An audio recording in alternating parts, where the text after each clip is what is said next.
এই গলা কাটিং করার জন্য সামনের বডির পার্টে কাঁধের মার্জিন থেকে 3 থেকে 3.5 ইঞ্চি কাপড় বাড়তি রাখতে হবে। আমরা 3.5-4 ইঞ্চি কাপড় বাড়তি রেখেছি। পিছনের পার্টটা কাটিং করতে হবে সাধারণ কামিজের মতো। এবার সামনের পার্টে কাঁধের মার্জিনে গলার ছড়ানোর মাপ দিয়ে নেব। গলার ছড়ানো দেব, গলার ছড়ানোর 2 ভাগের 1 ভাগ, 7 ইঞ্চি 3.5 ইঞ্চিতে মার্জিন দিয়ে দিলাম।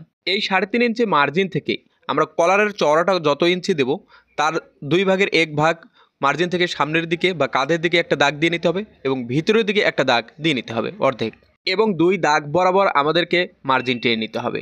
এই নিয়মে মার্জিনটা টেনে নেওয়ার পর গলার ছড়ানোতে ইঞ্চিটা বসিয়ে গলার ডিপ বের করে নিতে হবে। গলার ডিপ 7.5 ইঞ্চি, 7.5 ইঞ্চিতে একটি দাগ দেবো এবং স্কোয়ার ঘর একটি তৈরি করে নিতে হবে।